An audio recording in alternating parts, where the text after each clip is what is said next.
sáng cầm lăng chặt bà nẹ mình đạt mình đòi chặt nẹ oi rùi khăn tế nẹ nâng lên miền sơ mặt tập hiệp cụp krong vía mình khàn hai nẹประกอบ ជាមានទុកច្រើន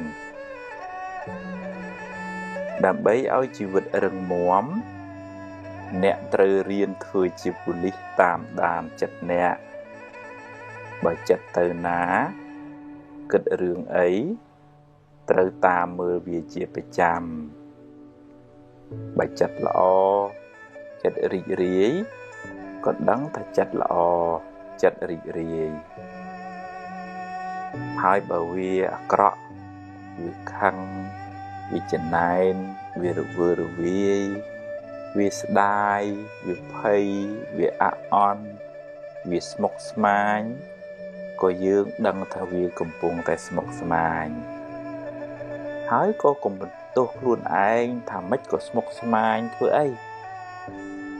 ចិត្តវាតែងតែអញ្ចឹងឯងគ្រាន់តែទម្លាប់ទាញវាមកគិតរឿងល្អរឿងត្រូវវិញឲ្យវាមានខន្តីមានអត់ឱនយោគយល់មានមេត្តារស់រាយស្រស់ស្រាយឲ្យវាមានបញ្ញាស្មារតីហ៊ានទទួលយកការពិតទាំងឡាយក្នុងជីវិតទាញវាឲ្យបានរឿយរហូតសតិស្មារតីយើងមានកម្លាំងខ្លាំងជាងធាតុអាក្រក់ទាំងឡាយក្នុងចិត្តយើងក្លាយជាម្ចាស់គ្រប់គ្រងចិត្តយើងមិនសូវគិតរឿងផ្ដេសផ្ដាសទេព្រោះយើងតាមដានវារហូតអ្នកណាអាចធ្វើជាម្ចាស់ចិត្តបានទើបអាចបានសេចក្តីសុខច្រើនក្នុងជីវិតនេះ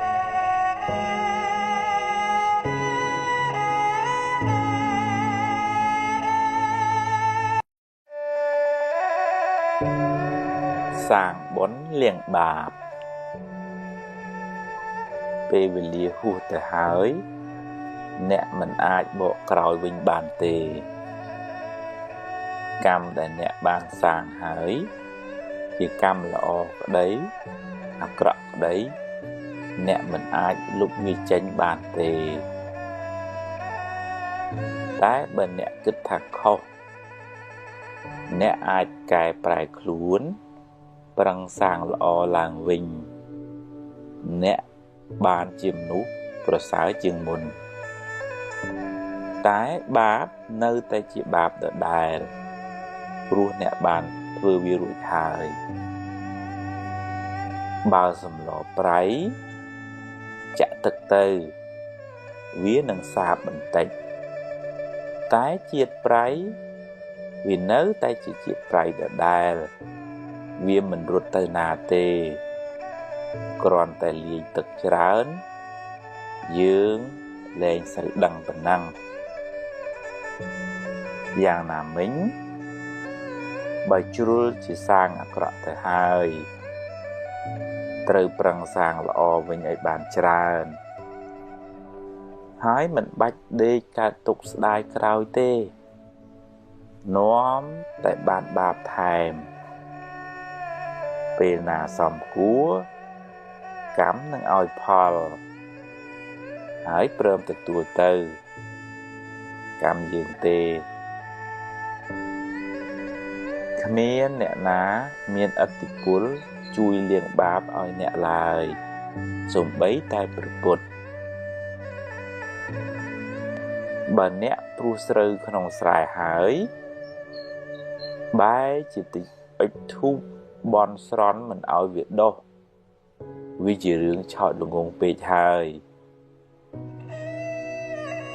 ដរាបណានៅតែមានកំណើតកម្មនៅតែតាមចូលប្រឹងប្រែងសាងល្អឲ្យបានច្រើនកុំឲ្យមានវិប្បដិសារីស្ដាយក្រោយឡើយ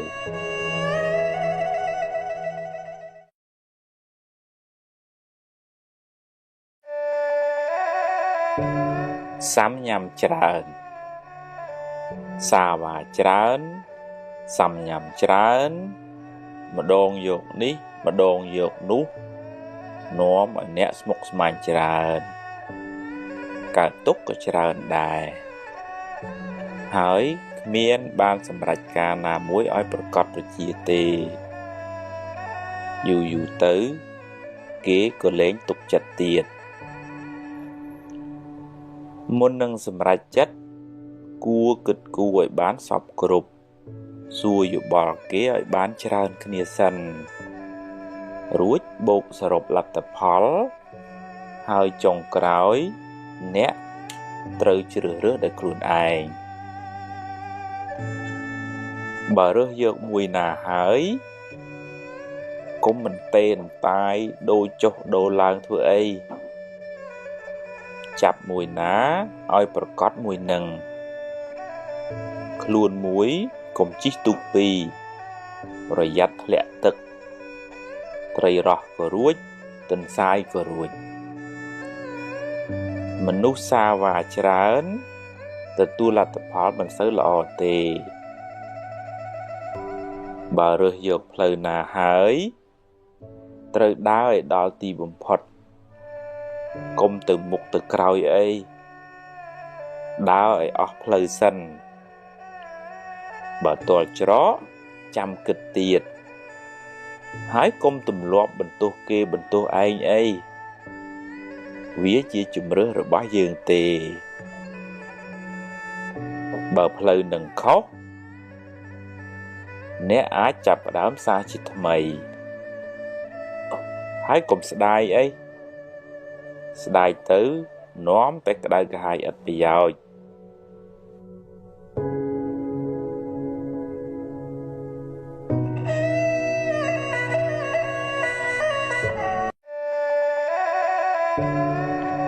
sầm rám nâng mía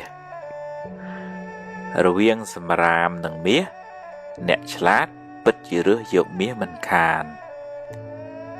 tại miền manu lùng ngùng chỉ trán chui chất spie sầm rám hái bỏ mía chào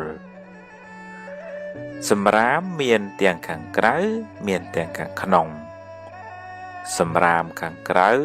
miền đu chỉ rương mua mày đại cả hai bị bịch từ đòn kế bùa miền ở cọ rương ấy ô chạ đau bị nẹt đợt tấy rương kê ọt bị giàu chỉ đàm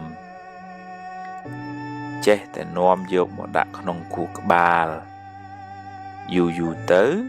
คูกบาลเนี้ยหนึ่งคล้ายจิตทุ้งสำรามมันคาน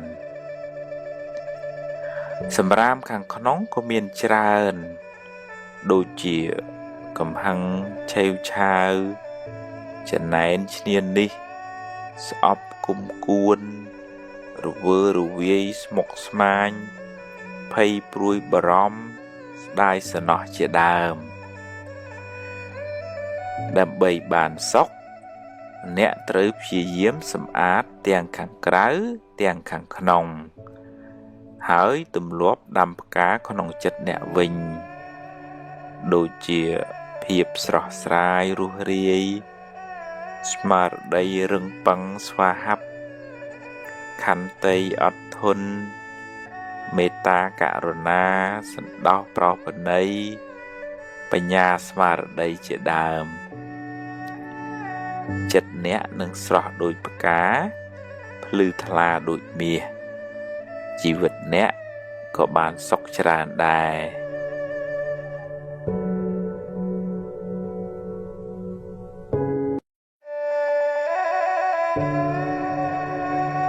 สังคมเปจูปัญหาจรานเปขนมชีวิตเพื่อเอาเนี่ยคลาออกกำลังจัดนึ่งบรรทอตำนาtừ một tiềnชีวิตใบจีสวัสดิ์สปูนเกรียมกรอกออกในมีนตำไลระหดเนี่ยคลาเฮียนบอกบองชีวิตครูนไอเจ้าติดพองเนะออกสังคมพิจารณาเอาตุ่มไหลชีวิตครูนไอสมาร์นังเอาไว้แต่บ้านการล้างรุ่ยหายดอตุ่มไหลชีวิตปัจจุบัน និងជីវិតអនាគតចេញគេបានដាក់ច្រវាក់ខ្នោះគ្នាងខ្លួនឯងឲ្យនៅក្នុងគុកអតីតកាលតែបើគេគ្រាន់តែចាក់ចេញពីគុកអតីតកាលបន្តិចគេនឹងឃើញពន្លឺស្វាងស្វ័យនៃបច្ចុប្បន្ននិងអនាគតមិនខានជីវិតអតីតកាលបានស្លាប់បាត់ទៅហើយគ្មានតម្លៃអ្វីទៅដេកស្ដាយស្រណោះឡើយតែអ្នកអាចយកវាជាបទពិសោធន៍បានហើយក៏គ្មានអ្វីត្រូវព្រួយបារម្ភពេកពីជីវិតអនាគតដែរ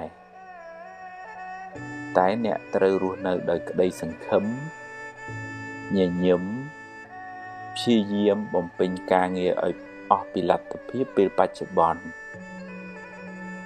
ចំណែកអនាគតគ្រាន់តែជាលទ្ធផលនៃការប្រឹងប្រែងរបស់អ្នកពីមុនមកនឹងថ្ងៃនេះប៉ុណ្ណោះបើអ្នកនៅតែបន្តក្រៀមក្រំទៀតបច្ចុប្បន្នក៏ក្រៀមក្រំអនាគតក៏រឹតតែក្រៀមក្រំទោះបីរស់នៅបានមួយថ្ងៃទៀតក៏ត្រូវរស់ដោយក្តីសង្ឃឹមដោយភាពស្រស់ស្រាយដោយទឹកចិត្តល្អដោយគុណធម៌ដែរសូមកុំស្លាប់មុនពេលអស់ជីវិតឡើយ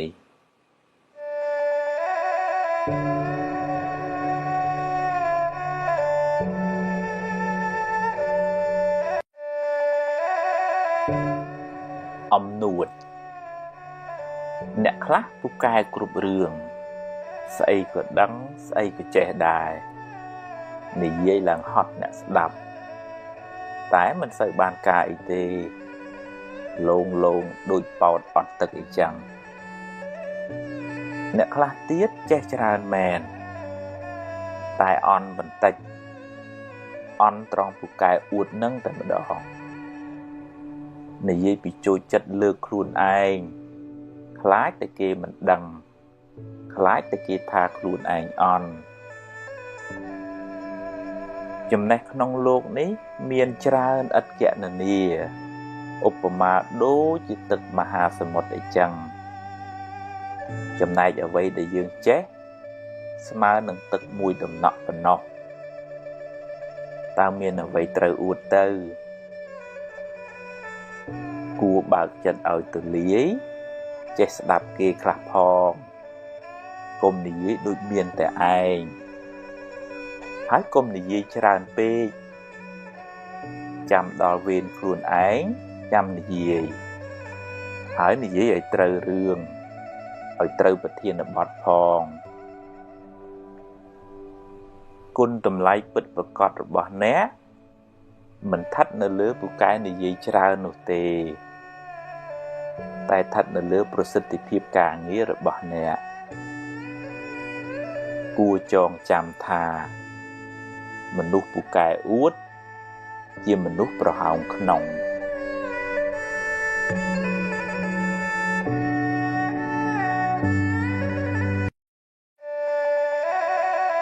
ពពកខ្មៅនៅលើក្បាល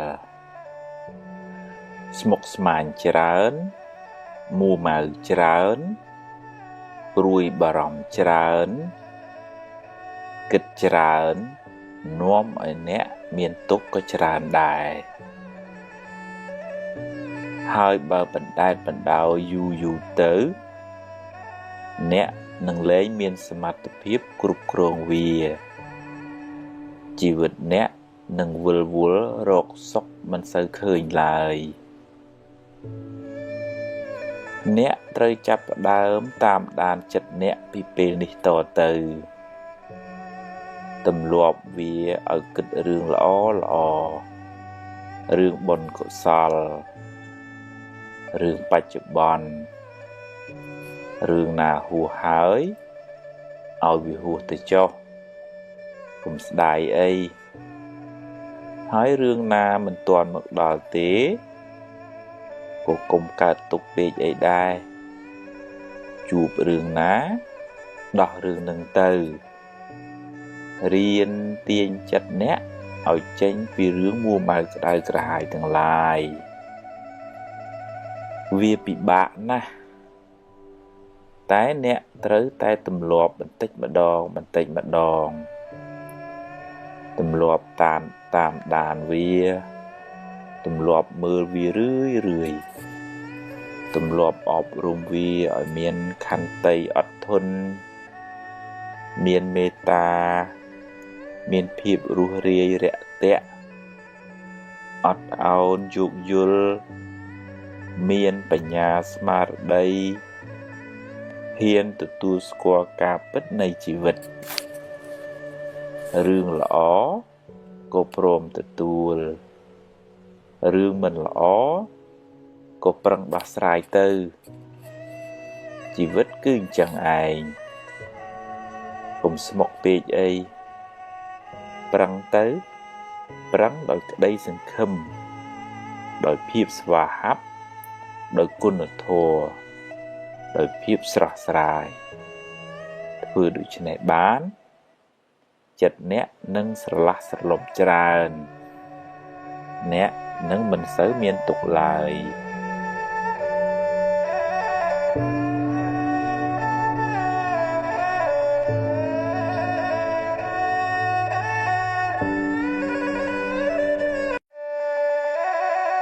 ភ្លើងក្រៅភ្លើងក្នុងពេលគេបោះភ្លើងឲ្យអ្នកបើអ្នកចង់ក្តៅទទួលយកចុះតែបើមិនចង់ក្តៅទេកុំយកអីឲ្យគេយកទៅវិញចុះឬបោះចោលទៅបើគេនិយាយឌឺដងចង់ឲ្យអ្នកក្តៅហើយស្រាប់តែអ្នកក្តៅតាមពាក្យគេមែនមានន័យថាអ្នកធ្វើតាមបំណងសត្រូវអ្នកហើយ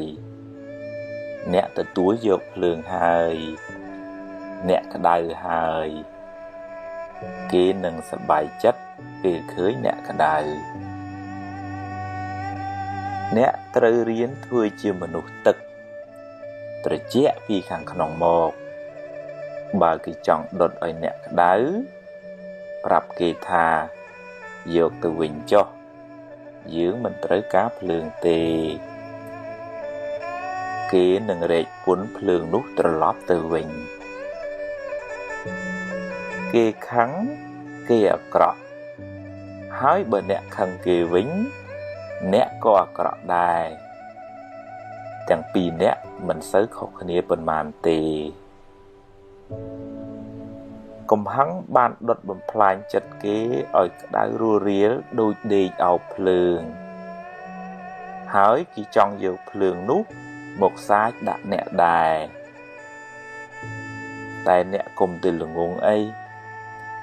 គ្មានរឿងអីត្រូវទទួលយកភ្លើងនោះទេឲ្យគេយកទៅវិញចុះឬបោះចោលទៅអ្នកមានតែចិត្តអាណិតអ្នកដេកអោបភ្លើងនោះទៅវិញទេអាណិតណាស់ព្រោះក្តៅអើយសែនក្តៅ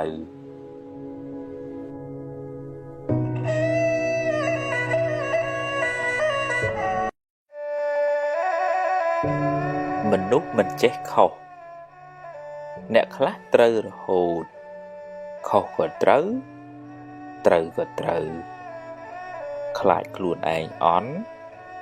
ខុសហើយខំនិយាយបន្លែបន្លប់យកត្រូវតែខ្លួនឯងពេលធ្វើខុសអន់មួយបិទបាំងកំហុសអន់មួយទៀតហើយបើខំនិយាយបន្លែបន្លប់យកត្រូវអន់ថែមមួយទៀតមនុស្សប្រភេទនេះคล้ายជាមនុស្សអន់អាជីពអ្នកណាដែលថាមិនចេះខុសហើយគ្មានអីធ្ងន់ធ្ងរគ្រាន់តែសុំទោសគេហើយប្រឹងកែកំហុសនោះឡើងវិញទេព្រះពុទ្ធហៅមនុស្សប្រភេទនេះថាជាបណ្ឌិតទៀតផងព្រោះអាចអភិវឌ្ឍខ្លួនឯងឲ្យបានខ្ពង់ខ្ពស់ជាងមុនបើមុខអ្នកប្រឡាក់ធ្យូងហើយមានគេប្រាប់ គ្មានអីត្រូវប្រកែកទេហើយត្រូវអរគុណគេផងយ៉ាងណាមិញការចេះទទួលកំហុសហើយកែប្រែកំហុសជាមាគ៌ាឆ្ពោះទៅរកការរីកចម្រើនក្នុងជីវិតដូចព្រះច័ន្ទចាក់ចេញពីពពកដូច្នោះឯងគួរចងចាំថាមនុស្សអួតច្រើនជាមនុស្សអន់ខ្លាំង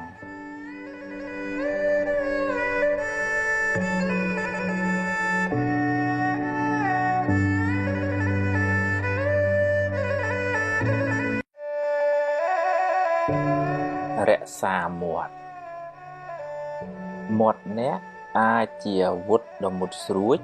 ចាក់ធ្លាយពីត្រចៀកធ្លុះដល់បេះដូងគេគ្មានចេញឈាមមួយដំណក់ទេតែធ្វើឲ្យគេឈឺចាប់អស់មួយជីវិតក៏ថាបានមាត់អ្នកក៏អាចជាឱសថទិព្វធ្វើឲ្យអ្នកកំពុងតែមានទុក្ខកង្វល់បានធូរស្បើយវិញក៏ថាបានដែរមុននឹងនិយាយទម្លាប់ឆែកមើលបេះដូងអ្នកជាមុនសិនថាតើនិយាយដោយកំហឹងដោយចំណែនដោយបំណងចង់ឌឺដងឲ្យគេឈឺចាប់ឬដោយចេតនាល្អចង់ឲ្យគេបានប្រយោជន៍បើមានចេតនាល្អហើយនិយាយចុះហើយកុំនិយាយច្រើនពេកម្យ៉ាងទៀតត្រូវចេះរកពាក្យសម្ដីណាពីរោះពិសាមកនិយាយផងកុំអាងថាខ្លួនឯងធំខ្លួនឯងជាមេឬក៏កុំអាងថាត្រូវហើយចេះតែលះទៅក៏មិនល្អដែរពេលខ្លះទោះបីយើងនិយាយត្រូវក៏ដោយតែនិយាយទាំងកំហឹងក៏មិនសូវបានទទួលផលល្អដែរបើខឹងកុំអាលនិយាយចាំបាត់ខឹងសិនសឹមនិយាយក៏មិនទាន់ហួសពេលដែររនៀបបាក់យករនៀបជួសសម្ដីហួសរកអ្វីមកជួសពុំបានឡើយកុំទម្លាប់និយាយកាត់គេកុំកាត់ស្មានកុំព្រាវចាំច្បាស់សិនចាំនិយាយបើមិនដូច្នោះទេសម្ដីអ្នកនឹងคล้ายជាសម្ដីស្រូវស្រាលគ្មានន័យខ្លឹមសារចាញ់សំឡេងបាក់សាបាក់សីយំមិនខាន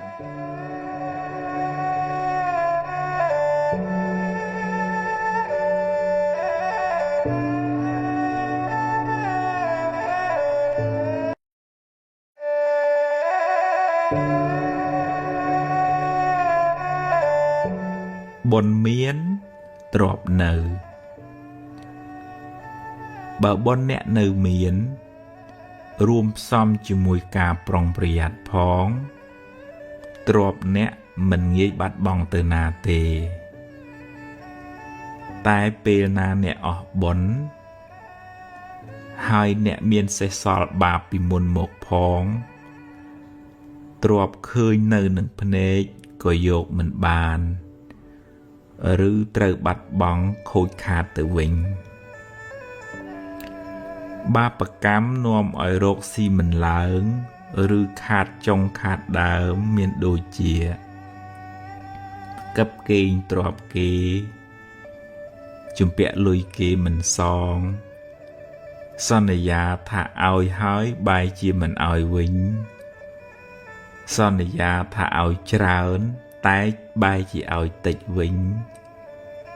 កំណាញ់ស្វិតមិនចិញ្ចឹមមេដាបេដាជាដើមសេចក្តីលោភធ្វើឲ្យមនុស្សចង់បានទ្រព្យគេមកជារបស់ខ្លួនទ្រព្យនោះអាចបានមកមែនតែជាទ្រព្យក្តៅក្រហាយជាទ្រព្យមានពៀបាបកម្មនោះ នឹងតាមលងបន្លាចបុគ្គលនោះរហូតដល់ថ្ងៃស្លាប់ហើយនឹងត្រូវរងទុក្ខវែងឆ្ងាយក្នុងកំណើតតទៅមុខទៀតម្យ៉ាងទៀតសេចក្តីកំណាញ់ធ្វើឲ្យមនុស្សមិនហ៊ានធ្វើទានទេពេលខ្លះមិនទាំងហ៊ានចិញ្ចឹមម៉ែឪឯងក៏មានសេចក្តីកំណាញ់មកសឹបប្រាប់យើងថាបើធ្វើទៅក្រែងអស់តែបើតាមពិតទៅនៅដំណាក់កាលចុងក្រោយយើងគ្រប់គ្នាត្រូវទៅខ្លួនទៅទេគ្មានយកអ្វីទៅតាមខ្លួនបានបន្តិចសោះឡើយបើមិនបានធ្វើបុណ្យទេទ្រព្យនោះគេចែកគ្នាអស់គ្មានបានជាប្រយោជន៍សម្រាប់ខ្លួនយើងទៅកាន់បរលោកឡើយមានតែបុណ្យដែលខ្លួនយើងសន្សំរឿយទេទើបបានជាទីពឹងទៅក្នុងលោកខាងមុខបាននិយាយនេះមិនមែនមានន័យថាឲ្យឈប់រកស៊ីធ្វើតែទានឲ្យអស់ទៅនោះទេតែគួរបែងចែកសម្រាប់សេចក្តីសុខបច្ចុប្បន្នផងសន្សំបុណ្យបានជាទីពឹងទៅក្នុងបរលោកនាយផងព្រោះដំណើរកើតស្លាប់គឺត្រូវធ្វើដំណើរតែម្នាក់ឯងគ្មានអ្នកណាមកគំដរអ្នកទេរីឯបុណ្យដែលនាំឲ្យអ្នកចម្រើនដោយទ្រព្យសម្បត្តិរកស៊ីធូរគឺការចេះធ្វើទានសង្គ្រោះដល់អ្នកលំបាកដែលលោកហៅថាសង្ឃហទាននិងការចិញ្ចឹមមាតាបិតាទំនុកបម្រុងអ្នកមានសិលជាដើមដែលលោកហៅថាបូជាទានបុគ្គលដែលមានចិត្តសប្បុរសមានចិត្តមេត្តាមិនកំណាញ់មិនគិតតែខ្លួនឯង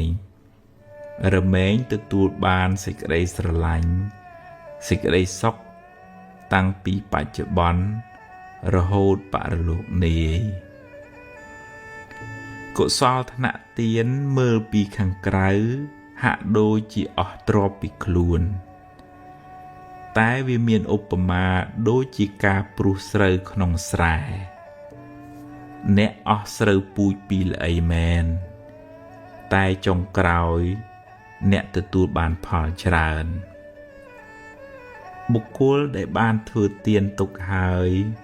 កើតជាតិណាតែងកើតក្នុងត្រកូលមានទ្រព្យសម្បត្តិបើរកទទួលទានក៏រកបានដោយងាយហើយមិនងាយបាត់បង់ទ្រព្យសម្បត្តិទៅណាទេ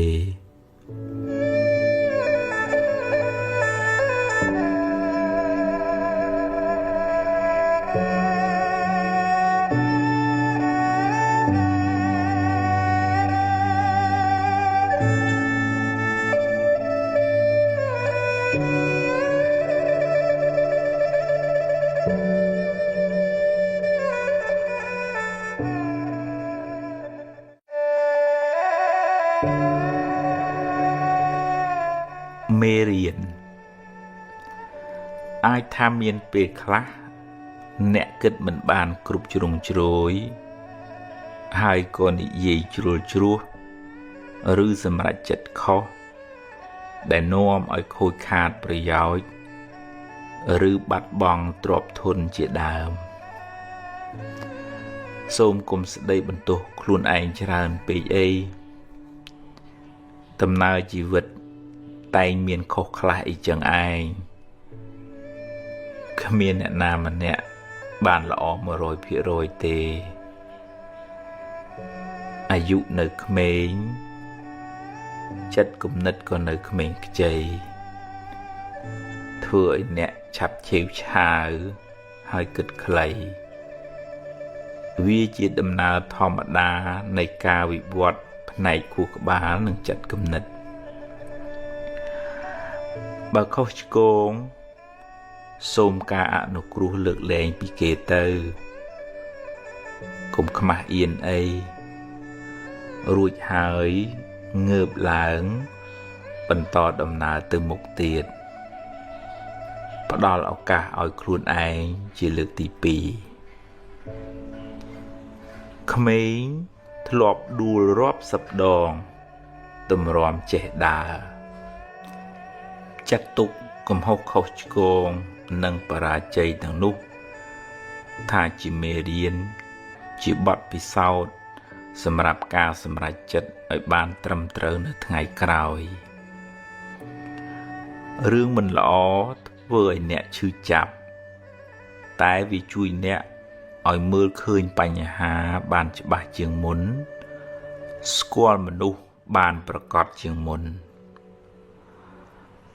អង្គុលីមៀលផុងខ្លួនធ្វើខុសដើរសម្លាប់មនុស្សរាប់រយរាប់ពាន់នាក់តែចុងក្រោយបានតាំងចិត្តកែខ្លួនបួសជាបព្វជិតហើយបានត្រាស់ជាព្រះអរហន្តបានជាសាវកដ៏ឆ្នើមរបស់ព្រះពុទ្ធជាម្ចាស់ទៀតផងអ្នកបានធ្វើកំហុសពីមុនមកហើយចេះកែប្រែខ្លួនព្រះពុទ្ធជាម្ចាស់ទ្រង់សរសើរថាជាបណ្ឌិតជីវិតបានភ្លឺត្រចះត្រចង់ឧបមាដូចជាព្រះច័ន្ទបានចេញផុតពីពពកដូច្នោះឯង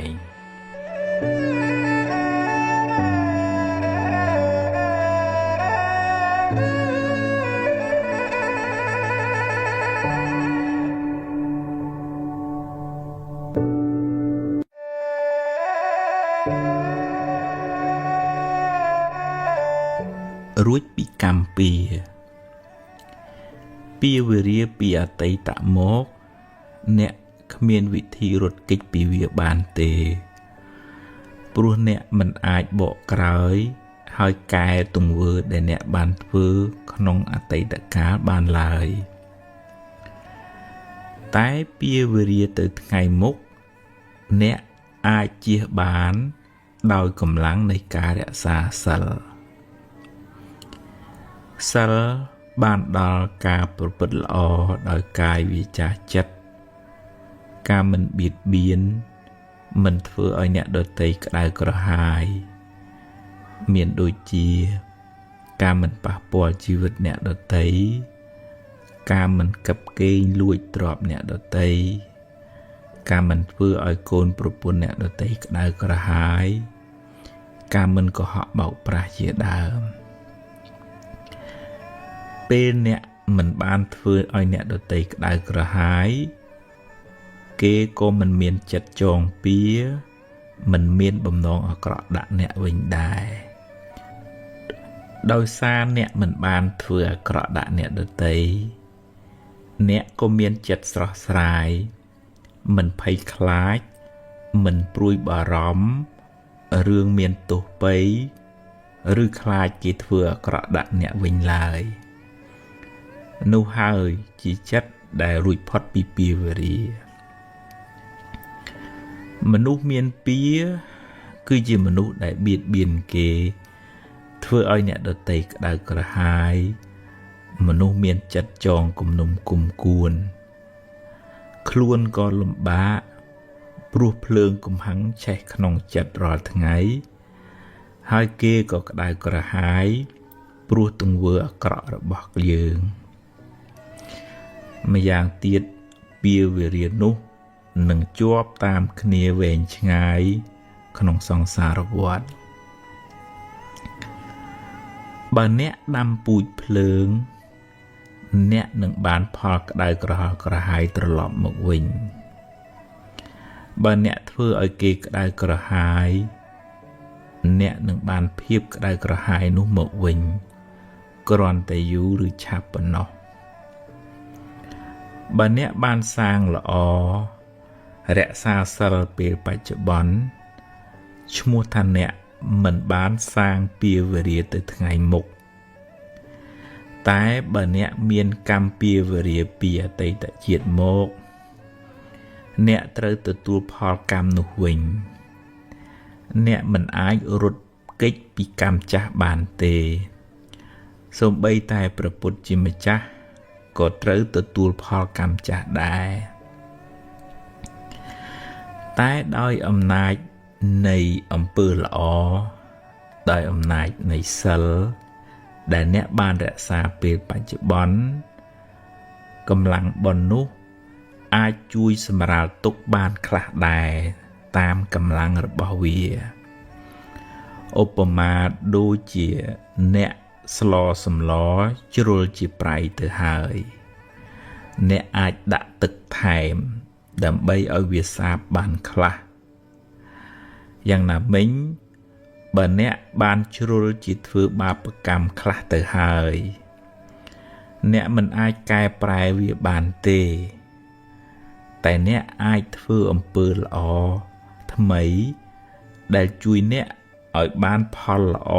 ផលថ្មីជាបន្តបន្ទាប់ចន្លោះពេលដែលបាបឲ្យផលនោះឯងយើងគ្រប់គ្នាគួរយល់ដឹងថាគ្មានវិធីសាស្ត្រណាគ្មានបុគ្គលណាឬព្រះណាអាចបញ្ជាអ្នកឲ្យរួចពីផលនៃកម្មចាស់ដែលអ្នកបានធ្វើឡើយព្រោះបើអាចធ្វើបានមែនវាជារឿងអយុត្តិធម៌ណាស់ធ្វើអាក្រក់ហើយទៅសុំឲ្យរួចពីផលកម្មដែលខ្លួនបានធ្វើតែបើអ្នកប្រឹងប្រែងអប់រំចិត្តលះបង់នៅកិលេសអស់បានក្លាយជាព្រះអរហន្តហើយបរិនិព្វានកម្មលែងតាមទាន់កម្មរោគម្ចាស់លែងឃើញព្រោះព្រះអរហន្តលែងមានជាតិកំណើតតទៅមុខទៀតហើយអ្នកអាចធ្វើបុណ្យឧទ្ទិសកុសលជូនដល់មនុស្សសត្វដែលធ្លាប់មានពាវេរានឹងគ្នាហើយតាំងចិត្តរក្សាសិលឲ្យបានល្អចាប់ពីពេលនេះតទៅបុណ្យកុសលទឹកចិត្តមេត្តានឹងជួយអ្នកឲ្យបានសុខមិនសូវជួបទុក្ខច្រើនឡើយ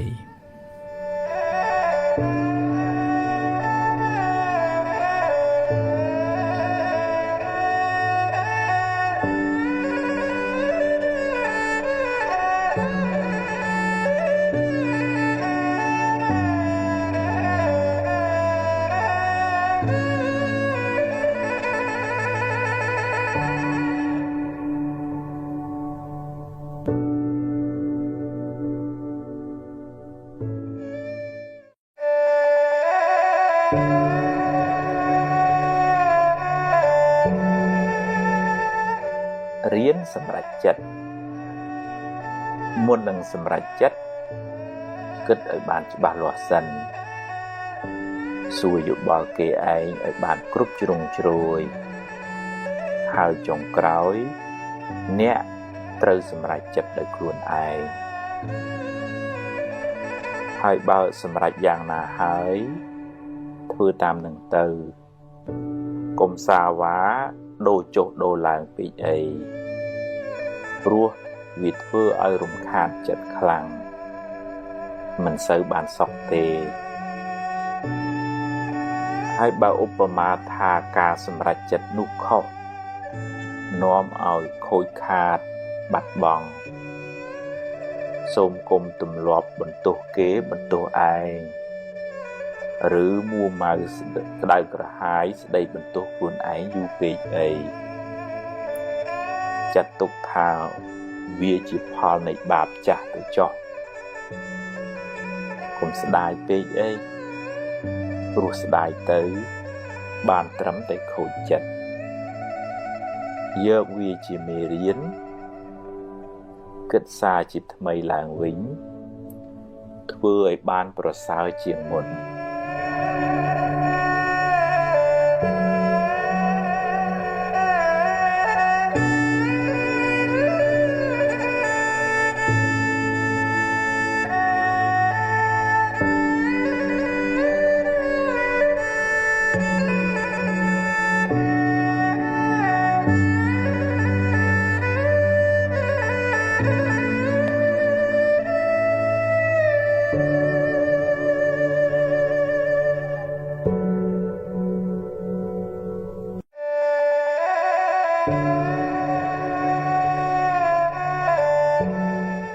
សេរីសួស្តីមួម៉ៅច្រើនសេរីរត់ចេញរីករាយវិញសេរីរត់ចូលជាទូទៅយើងឲ្យតម្លៃសេរីសួស្តីទៅលើរឿងល្អល្អរឿងសប្បាយមានលៀបមានជ័យជាដើមតែគួរចងចាំថាផលល្អទាំងនោះកើតឡើងអាស្រ័យហេតុល្អហេតុដែលជាកុសលដែលអ្នកខិតខំប្រព្រឹត្តធ្វើពីមុនមកហេតុនៃសេរីសួស្តីនោះមានដូចជាការសេពគប់ត្រូវការតស៊ូព្យាយាមក្នុងកិច្ចការងារដែលអ្នកធ្វើការរៀនសូត្របង្កើនចំណេះដឹងការចេះគួសមរស់រាយរាក់ទាក់ការចេះចែករំលែកដល់អ្នកលំបាកការចិញ្ចឹមមេត្តាបិតាសេចក្តីអត់ធន់ទឹកចិត្តមេត្តាទឹកចិត្តត្រជាក់ចិត្តធ្ងន់ចិត្តរស់រាយចិត្តឃ្លាវខ្លាជាដើមទាំងនោះគឺជាហេតុដើមនៃសេរីសួស្តីព្រោះសេរីសួស្តីនោះជាឈ្មោះនៃចិត្តល្អចិត្តជាកុសលចិត្តរីករាយជ្រះថ្លានោះឯងអ្នកបានសាងនៅហេតុនៃសេរីសួស្តីនោះសេរីនឹងរត់មករកអ្នកវិញមិនពិបាករត់តាមវាប៉ុន្មានទេឬក៏មិនពិបាកដើរសួរគ្រូហៅពេកដែររៀនរីករាយទទួលថ្ងៃថ្មីដោយចិត្តស្រស់ស្រាយក្នុងសេចក្តីល្អបើអ្នកគ្មានអ្វីច្រើនយ៉ាងហោចណាស់អ្នកនៅមានជីវិតរស់បន្តមួយថ្ងៃទៀតអ្នកនៅមានដៃមានជើងមានសតិស្មារតីសម្រាប់បំពេញការងារបន្តរៀនរីករាយចំពោះអ្វីដែលអ្នកមានអ្វីដែលអ្នករកបានដោយសុចរិតហើយប្រឹងប្រែងបន្តទៀតតែបើដំណើរជីវិតនេះត្រូវជួបរឿងមិនល្អខ្លះរឿងអពមង្គលខ្លះក៏កុំមួម៉ៅពេកអីព្រោះបើមួម៉ៅទៅរឿងនៅតែជារឿងហើយចិត្តកាន់តែស្មុគស្មាញថែមជីវិតតែងជួបបញ្ហាខ្លះអីចឹងឯងទ្រាំទៅបើជួបហើយប្រឹងដោះទៅហើយបើដោះហើយត្រូវដើរហួសទៅមុខទៀតកុំស្ពាយរឿងសំពីងសំពងពេកសេរីសួស្តីមិននៅជាមួយយើងទេទុកពេលវេលាដែលនៅមានសេសសល់សម្រាប់គិតរឿងថ្មីធ្វើការងារថ្មីសាងបុណ្យថ្មីដើម្បីបានសេរីសួស្តីថ្មី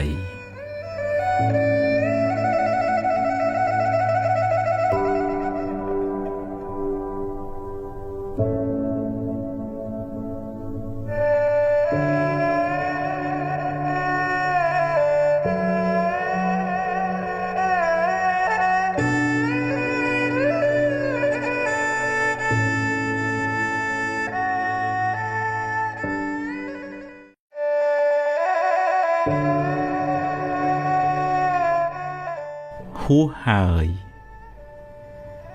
អតីតកាលល្អក្តីមិនល្អក្តីបានកន្លងហួសទៅហើយទោះបីអ្នកស្ដាយប៉ុណ្ណាក៏ទាញមកវិញមិនបានដែរអនុញ្ញាតឲ្យវាប្រែប្រួលតាមដំណើរនៃធម្មជាតិរបស់វារឿងល្អជាផលនៃកម្មល្អដែលអ្នកបានសាងរឿងមិនល្អជាផលនៃអកុសលកម្មដែលអ្នកបានប្រព្រឹត្តពីមុនមកជីវិតរបស់មនុស្សម្នាក់ៗ ប្រព្រឹត្តទៅតាមកម្លាំងកម្មដែលខ្លួនបានធ្វើពីអតីតផងកម្មក្នុងពេលបច្ចុប្បន្នផងអ្នកមិនអាចរត់គេចពីផលនៃកម្មបានឡើយរឿងខ្លះកើតឡើងហួសពីការស្មានរបស់អ្នកហើយអ្នកគ្មានសមត្ថភាពទៅបង្គាប់បញ្ជារឿងខាងក្រៅបានទាំងស្រុងទេកម្លាំងអ្វីស្មើដោយកម្លាំងកម្មមិនមានឡើយណដ្ឋិកម្មੰសមੰពលំបើមានហេតុគ្រប់គ្រាន់រឿងនឹងកើតឡើងអ្វីមិនមែនជារឿងចៃដន្យទេបើអ្នកបានជួបរឿងមិនល្អហើយអ្នកកើតចិត្តមួម៉ៅក្តៅក្រហាយអ្នកបានបង្កើនទុក្ខនោះឲ្យមានទម្ងន់ទ្វេដងរឿងក៏អាក្រក់ចិត្តក៏មួម៉ៅទុក្ខទាំងកាយទុក្ខទាំងចិត្តណាស់ហើយចុះរឿងបានកន្លងផុតទៅហើយចាត់ទុកជាមេរៀនជាបទពិសោធន៍សម្រាប់ការសម្រេចចិត្តលើកក្រោយចាប់ផ្ដើមសារជាថ្មីគិតរឿងថ្មីនិយាយរឿងថ្មីធ្វើកិច្ចការងារថ្មីលទ្ធផលក៏បានថ្មីដែរអតីតកាលមិនមែនជាផ្ទះសម្រាប់អ្នកនៅទេវាគ្រាន់តែជាស្រមោលទេតើតែបើរឿងអតីតកាលនោះជារឿងល្អជារឿងបុណ្យកុសលអ្នកអាចចងចាំនិងរំលឹករំលើកដល់អំពើល្អនោះរឿយដើម្បីឲ្យចិត្តបានរីករាយម្ដងទៀតបានបុណ្យម្ដងទៀត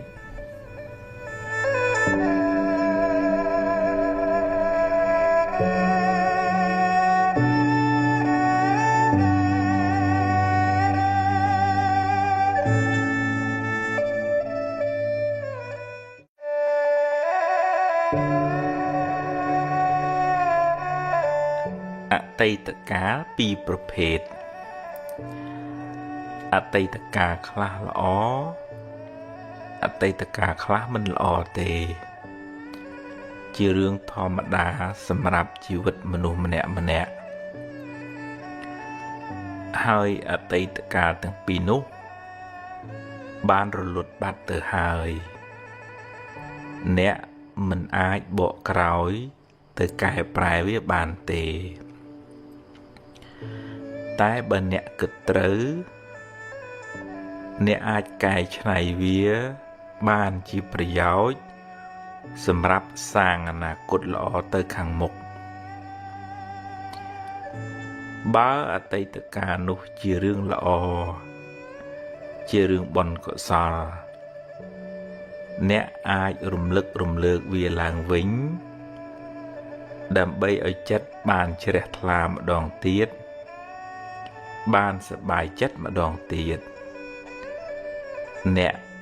ក៏ឈ្មោះថាបានធ្វើបុណ្យម្ដងទៀតដែរដែលនៅក្នុងធម៌លោកហៅថាអបរចេតនាឧស្សាហ៍រំលឹកដល់ទានដែលអ្នកបានឲ្យដល់អំពើល្អដែលអ្នកបានសាងរំលឹកឲ្យបានរឿយចិត្តអ្នកបានចម្រើនដោយបុណ្យចម្រើនដោយភាពត្រជាក់ត្រជុំឧបមាដូចជាការចាក់ទឹកដាក់ជីដល់ដំណាំដែលអ្នកបានដាំដំណាំនោះនឹងផ្ដល់ផលកាន់តែច្រើនឡើងតែបើអតីតកាលនោះជារឿងមិនល្អជារឿងអកុសលចាត់ទុកថាវាជាផលបាបចាស់ទៅចុះយកវាជាមេរៀន ជាមូលដ្ឋាននៃការប្រុងប្រយ័ត្នលើក្រោយ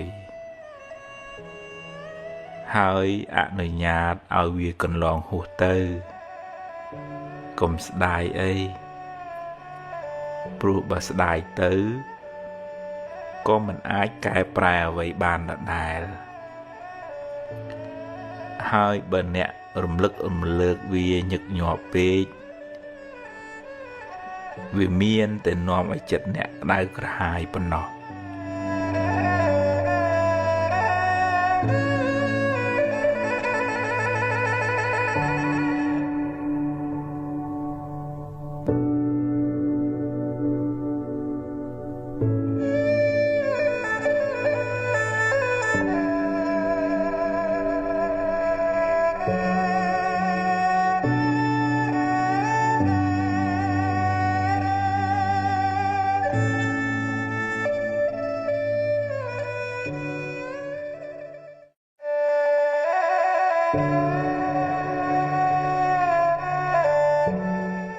ខ្ញុំខំធ្វើល្អ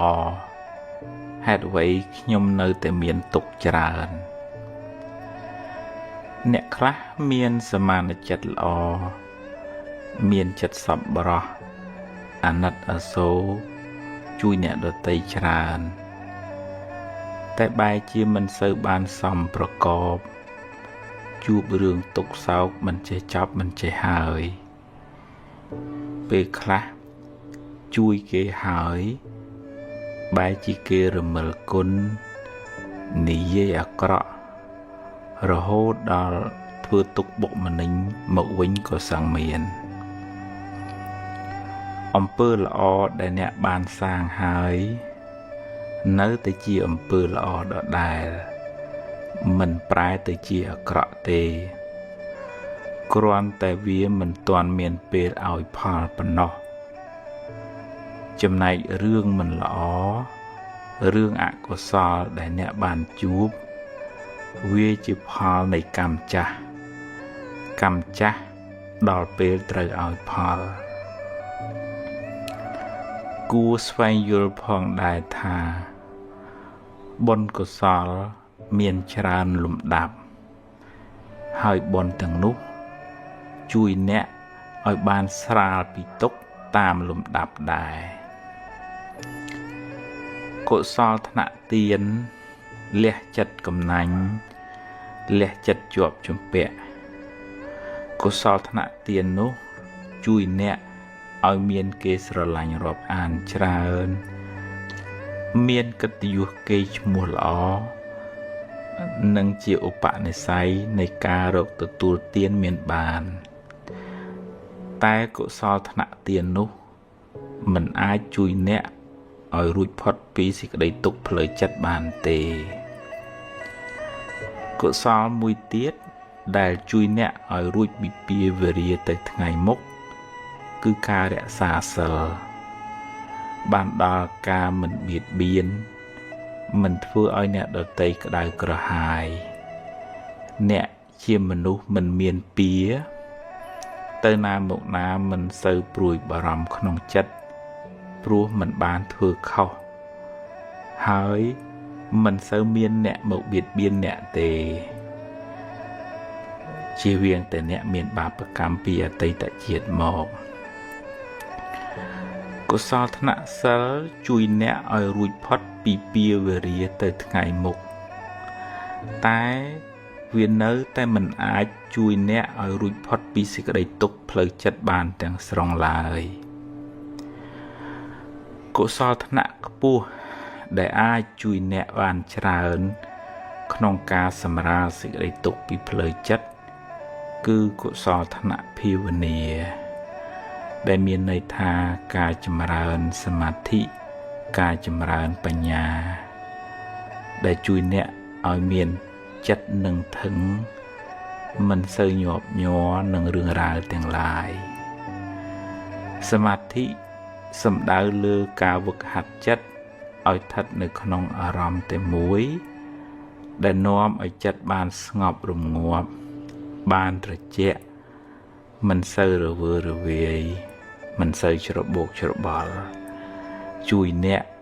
ឲ្យបានសេចក្តីសុខតាមផ្លូវចិត្តច្រើនចំណែកឯការចម្រើនបញ្ញាសំដៅលើការស្វែងយល់អំពីដំណើរកើតរលត់នៃសង្ខាររៀនលះបង់ការប្រកាន់ចំពោះ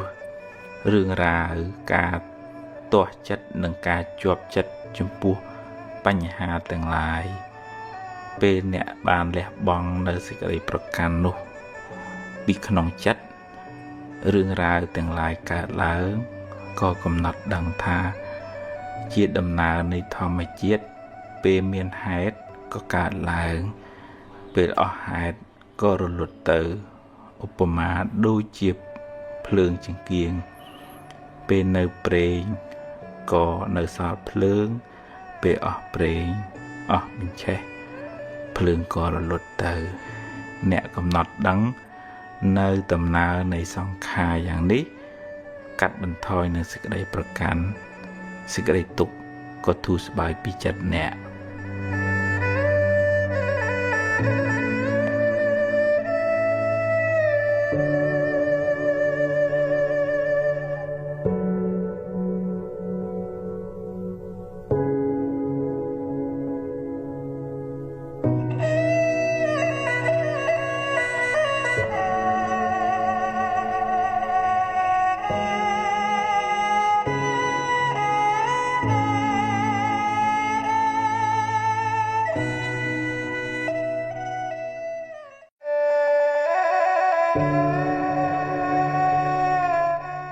ថ្ងៃលៀបថ្ងៃជ័យ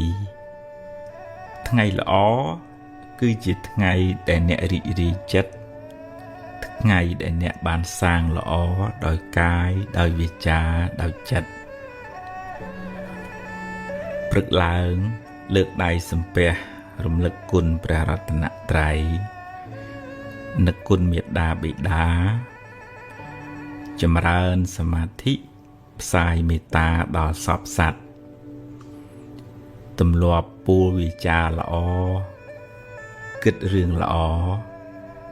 ថ្ងៃនោះคล้ายជាថ្ងៃមានសេរីសួស្តីថ្ងៃមានលាភថ្ងៃមានជ័យថ្ងៃរះថ្ងៃលិចជាដំណើរនៃធម្មជាតិមិនល្អមិនអាក្រក់ទេចំណែករាសីអ្នកឡើងចុះ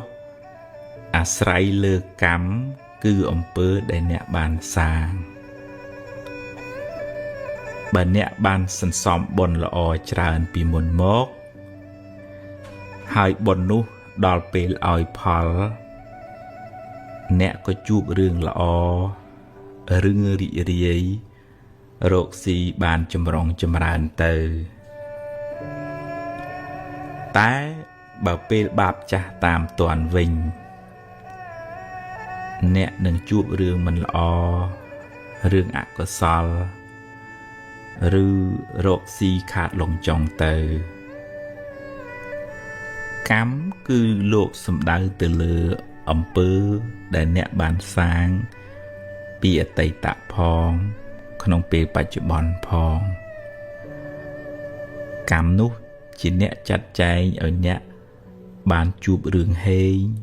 ឬរឿងសោយក្នុងដំណើរជីវិតរបស់អ្នកបើអ្នកខំប្រព្រឹត្តល្អចិញ្ចឹមមេត្តាបិតាមានចំណេះចេះដឹងច្រើនមានកាយវាចាល្អប្រពៃហើយប្រុងប្រយ័ត្នព្យាយាមក្នុងកិច្ចការងារអ្នកបុណ្យពេលបច្ចុប្បន្ននោះនឹងជួយបើកឱកាសដល់បុណ្យចាស់ចាស់មកឲ្យផលឲ្យអ្នកបានចម្រុងចម្រើនតែបើអ្នកប្រព្រឹត្តអំពើមិនល្អពេលបច្ចុប្បន្នដូចជាដើរផឹកស៊ីប៉ោឡែខ្ជិលច្រអូសធ្វេសប្រហែសកម្មមិនល្អក្នុងពេលបច្ចុប្បន្ននឹងបើកឱកាសឲ្យអកុសលកម្មពីអតីតមកឲ្យផលមិនខានអ្នកនឹងលិចលង់នឹងមិនចម្រុងចម្រើនទៅមុខឡើយព្រោះកម្មបច្ចុប្បន្នក៏មិនល្អ កម្មពីអតីតក៏ឲ្យផលថ្ងៃហេងថ្ងៃសួយអាស្រ័យលើកម្មអ្នក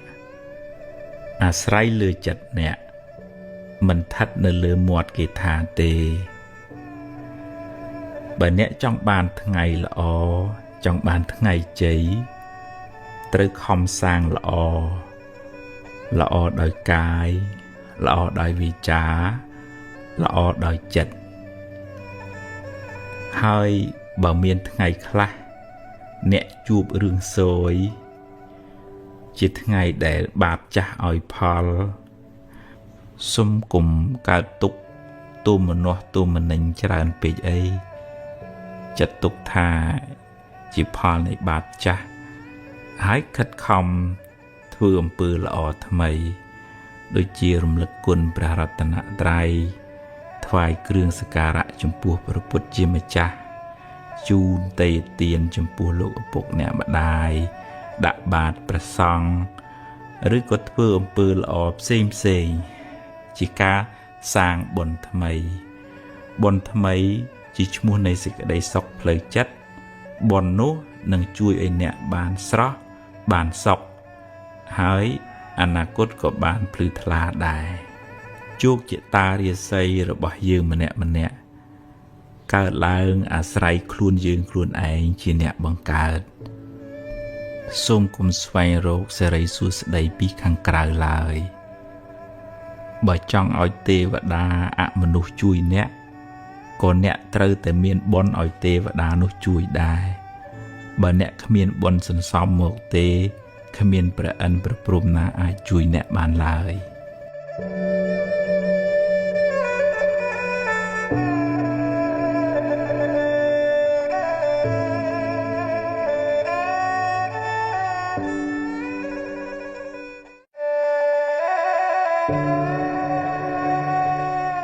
ទ្រព្យគេទ្រព្យយើងក្នុងដំណើរនៃវដ្តសង្សារនេះមិនដឹងថាយើងម្នាក់ជាប់ជំពាក់កម្មជាមួយអ្នកណាខ្លះធ្លាប់ធ្វើបាបធ្វើអាក្រក់ចងពៀជាមួយគ្នាពីជាតិណាមកទេកំហឹងគំនុំស្អប់ចងអាឃាតគ្នាឬបាបកម្មណាមួយសុទ្ធតែនាំឲ្យមានពៀវេរាកំណើតវិលវល់អន្ទូលទៅមកដល់ពេលណាមួយកម្មនោះនឹងវិលមករកអ្នកវិញពេលកម្មចាស់ឲ្យផលអ្នកក៏ត្រូវជួបរឿងមិនល្អព្រាត់ប្រាសឬខាតលងចុងទៅអ្នកធ្វើបាបកម្មអាក្រក់តែម្ដងទេតែពេលកម្មឲ្យផលមិនមែនឲ្យតែម្ដងទេត្រូវឲ្យការគេថែមទៀតត្រូវទទួលផលកម្មនោះច្រើនដងឬច្រើនជាតិដោយសារចេតនាក្នុងការធ្វើកម្មនោះច្រើនដែរគឺចេតនាមុនពេលធ្វើលោកហៅថាបុព្វចេតនាចេតនាពេលកំពុងធ្វើលោកហៅថាមញ្ញនចេតនានិងចេតនាដែលអ្នកធ្វើឲ្យសប្បាយក្នុងការធ្វើបាបនោះលោកហៅថាអបរចេតនាពេលធ្វើអាក្រក់អ្នកខ្លះសប្បាយណាស់ព្រោះវានាំឲ្យបានទ្រព្យធនបានលៀបបានយសឬឈ្នះគេដោយទង្វើអាក្រក់របស់ខ្លួនតែកុំភ្លេចថាការធ្វើបាបនោះមានឧបមាដូចជាការផឹកទឹកឃ្មុំដែលលាយដោយថ្នាំពិសដូច្នោះឯងឆ្ងាញ់ពីដំបូងតែចុងក្រោយត្រូវពុលស្លាប់យ៉ាងណាមិញទ្រព្យរកដោយការបៀតបៀនអ្នកដទៃជាទ្រព្យក្តៅក្រហាយជាទ្រព្យមានពៀមិនសុខកាយមិនសុខចិត្តឡើយហើយជាប់ពៀវេរាវែងឆ្ងាយក្នុងជីវិតបច្ចុប្បន្ននេះផង ក្នុងអនាគតជាតិផងបាបកម្មនោះនឹងតាមលងបន្លាចអ្នករហូតដល់ថ្ងៃស្លាប់យើងគ្រប់គ្នាគួរខ្លាចបាបខ្លាចអំពើអាក្រក់មិនគួរចាញ់បោកវាមិនគួរឲ្យវាដឹកមុខហើយទៅប្រព្រឹត្តអាក្រក់ឡើយព្រោះអំពើបាបនោះនឹងនាំទុក្ខមកខ្លួនយើងវិញបាបវានាំឲ្យយើងសប្បាយក្នុងរយៈពេលខ្លីតែត្រូវរងទុក្ខក្នុងរយៈពេលវែងគួរមានស្មារតីប្រឹងរកទ្រព្យដោយសុចរិតមិនបៀតបៀនមិនប៉ះពាល់ទ្រព្យអ្នកណាឡើយបានតិចបានច្រើនជាទ្រព្យត្រជាក់ជាទ្រព្យពរជ័យអ្នករស់នៅដោយសេចក្តីសុខមិនផិតភ័យមិនតក់ស្លុតក្នុងចិត្តឡើយព្រោះគ្មានអំពើបាបមកតាមលងបន្លាចអ្នក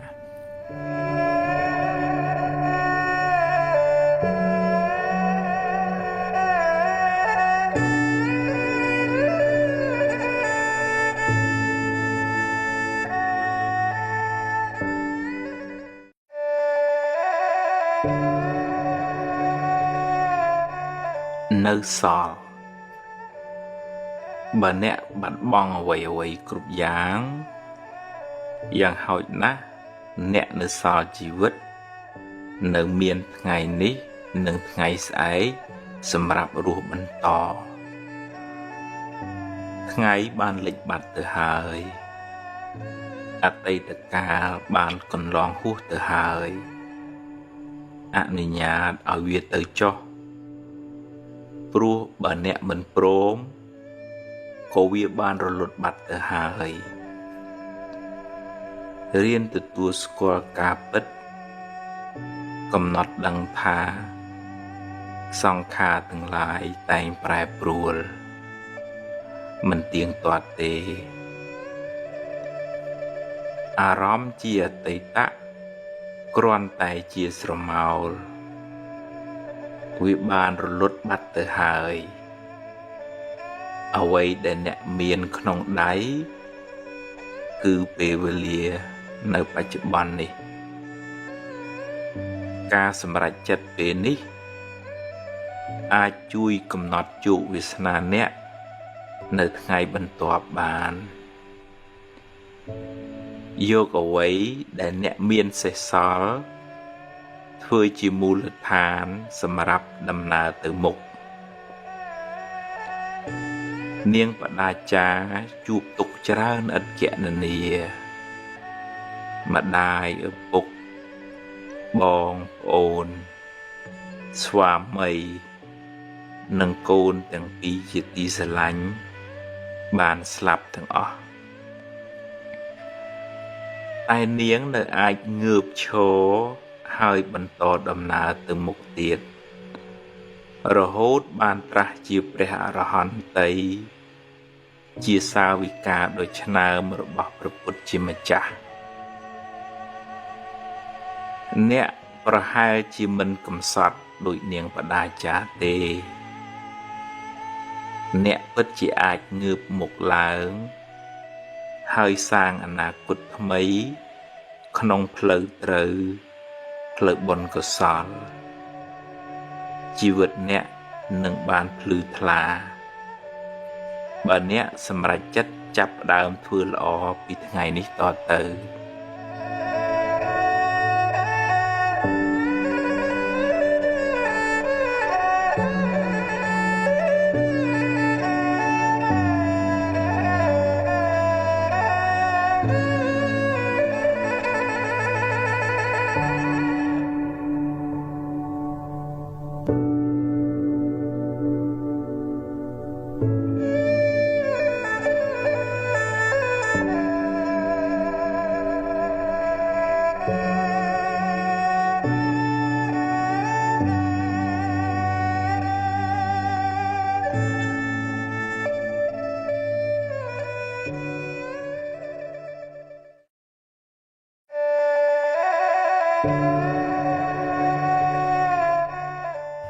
បាបចាស់បុណ្យថ្មីតាមច្បាប់កម្មផលយើងម្នាក់សុទ្ធតែធ្លាប់បានសាងបាបកម្មខ្លះពីអតីតជាតិមកកាលណាដល់ពេលដ៏សមគួរបាបចាស់នឹងឲ្យផលអ្នកក៏ជួបរឿងមិនល្អជួបប្រទះនៅបញ្ហាឬមុខរបរត្រូវខាតបង់ទៅកម្មប្រៀបបានដូចជាស្រមោលអន្ទូលតាមប្រាណតែងជាប់តាមបុគ្គលអ្នកប្រព្រឹត្តនោះទៅក្នុងជាតិកំណើតតទៅទោះបីខំរត់ទៅណាក៏មិនអាចរត់ផុតពីកម្លាំងកម្មដែរសូម្បីតែព្រះពុទ្ធក៏មានបាបតាមឲ្យផលដែរអ្នកធ្លាប់បៀតបៀនជីវិតគេពីអតីតជាតិមកកើតមកក្នុងជាតិនេះក៏សម្បូរជំងឺហើយអាយុមិនវែងទេអ្នកធ្លាប់កឹបកេងទ្រព្យគេនាំឲ្យរកស៊ីមិនឡើងឬខាតលងចុងឬត្រូវបាត់បង់ភ្លើងឆេះទឹកលិចទៅចំណែកអ្នកដែលចូលចិត្តចរណែននិន្ទាអ្នកដទៃកើតមកជាតិណាច្រើនមានគេស្អប់ទៅណាមកណាខ្សត់មិត្តសម្បូរសត្រូវរីឯអ្នកចូលចិត្តខឹងមួម៉ៅច្រើនកើតមកមានរូបមិនស្អាតមុខមិនស្រស់ដូចគេតែគួរចងចាំថារឿងមិនល្អជាផលនៃបាបចាស់រីឯភាពមួម៉ៅក្តៅក្រហាយជាបាបថ្មី